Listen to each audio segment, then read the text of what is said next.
Hello, friends, and welcome back to Malicious Compliance Stories. Let's kick off with a holiday season pharmacy line where patience is already paper thin.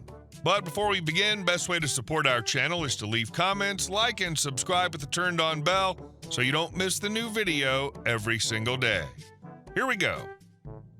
Woman calls me ugly and fat because I wouldn't hold her pharmacy line spot. There are several pharmacies in my area, but the Rite Aid is by far the busiest. From open to close, it's a non-stop line of people picking up meds, dropping off prescriptions, or just trying to survive the gauntlet of pharmacy chaos. You know the vibe. Flu season, panic meets chronic illness, patience meets I've had 3 hours of sleep and this place smells like stale Lysol. And because of that, the moment you walk in, you can see the state of the line. It's right there by the pharmacy counter like a misery buffet. If it looks like a 30-minute wait, that's on you. Decide whether you've got the time or don't bother walking past the shampoo aisle. Also, pro tip, even when your meds are ready, they're somehow not actually ready. There's always an extra 15-minute delay tacked on. Like clockwork. I no longer expect my prescriptions to be ready on time. It's just part of the Rite Aid experience. So on this particular day, I'm standing in line, headphones in, minding my business. There's a woman in front of me, not standing still exactly, but pacing back and forth through the aisles. She's hovering close enough to the pharmacy that she clearly still considers herself in line, and honestly, I didn't care. We've all done it. It's Rite Aid. If you stand perfectly still in that line for 45 minutes, your back's gonna start a union. She's on the phone, animated, clearly talking to someone outside. Apparently this person has something for her. What exactly? I don't know, but for whatever reason, they refuse to come inside the store. Fine. Weird, but not my problem. Then she turns to me and asks with zero hesitation, "Can you hold my spot? I need to run outside real quick." Now look, I'm not mean, but I'm also not stupid. You're not asking me to let you duck into the shampoo aisle. You're asking me to let you leave the store entirely for an unknown amount of time in the middle of a packed pharmacy line during peak hours.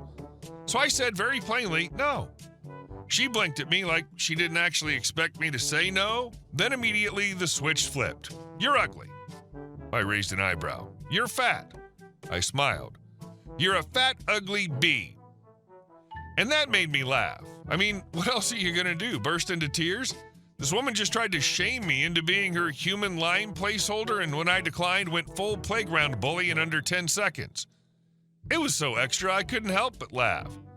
My laughter, of course, only made her more furious, so she turned to the man in front of her and asked him to hold her spot instead. He gave her this look somewhere between, "Are you serious right now?" and, "Ma'am, I work 50 hours a week, and this is not my problem." He didn't say anything, just turned back toward the pharmacy window. So she decided to escalate again. She loudly announced to the people further up in line she told me no, she wouldn't hold my spot. A couple of them turned around, and to my absolute amusement, one of them nodded and said something like, "That's rude, I would have held it." I gave them a look, then smiled and said, "Cool, she can cut in front of you when she gets back then." Crickets. They turned back around. The woman was still fuming and finally called the person outside. A few minutes later, some guy awkwardly jogged up to the front entrance and handed her a soda through the door. That was the emergency, a soda. After all that, she stayed in line, grumbling the entire time. When she finally got to the counter, the pharmacist told her what we all could have predicted: "Your prescription isn't quite ready, should be another 15 minutes. I stayed silent, of course, just let her stew in it while sipping her Victory Cola. And I'll admit, watching her sit down and scowl while the rest of us inched forward was the best part of my week.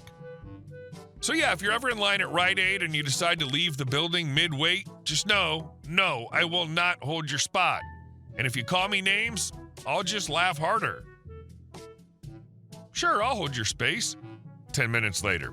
Who are you? No, I never said that. I've never seen you before. Go to the end of the line. And our second story. Street parking isn't real estate. This one happened about 2 years ago. My neighbor has a bit of an ego about his parking spot. See, we live on a street with plenty of on-street parking, but this guy, let's call him Mr. Parking Rage, parks in the same spot every day. It's a spot that can easily fit 2 cars side by side, but Mr. Parking Rage makes sure to park right in the middle so no one else can use it. I'm not super bothered by it because there are plenty of other spots nearby, so I just park a bit down the road. However, it gets interesting when guests come over. If Mr. Parking Rage isn't home and they park in that spot, leaving room for him, of course, since they're not trying to be jerks about it, he always manages to show up at the worst time. He'll march over to my door, knock like he's got some kind of right to tell me how to live, and explain how he's lived here for 10 years and this is where he's always parked. He's convinced that spot belongs to him and anyone else parking there is in the wrong. I always tell him the same thing. You don't own the spot, buddy, no matter how long you've lived here. It's usually a polite exchange, but I can see how frustrating it must be for him. Still, I wasn't going to let his ownership of a public parking space slide. A couple of months ago, I had to leave town for work for 2 weeks, so I had the perfect opportunity to mess with him a little bit. Here's where things get a bit petty, but totally worth it. The day before I left, I noticed that Mr. Parking Rage wasn't home. I saw this as the perfect chance to put him in his place. My Uber was waiting outside, but I had to run back inside to move my car. As the Uber driver loaded my bags, I quickly ran to my car, parked it right in the middle of his precious spot. I parked it in such a way that there was no way in hell he was going to be able to park there when he came home. Mission accomplished. I got in the Uber, and as we drove off, I explained the situation to the driver. He couldn't stop laughing, and honestly, neither could I. It was petty, but it felt good. I couldn't wait to get back and see the look on Mr. Parking Rage's face when he saw what I'd done. I had a feeling it would drive him insane, and I was here for it. Fast forward to a couple weeks later, I come back into town, I roll up to my place, and sure enough, my car's still parked right in the middle of Mr. Parking Rage's precious spot, but he's not home. Instead, he's parked across the road, probably trying to figure out how to squeeze into a different spot. I haven't seen him yet, so I'm not sure if he knows I'm back, but I'm definitely looking forward to that awkward moment when he finally sees what I've done. To clarify, my car is legally parked, registered, and not blocking anything. If it were to get towed, it'd take an absurd amount of time, and honestly, there are plenty of parking spaces on the street. Mr. Parking Rage has to deal with the fact that he does not own the street no matter how many years he's lived here. For now, I'm just going to enjoy the peace of knowing I've got a spot he can't touch, at least until he gets the nerve to confront me, but even then, I'm not backing down. I love it.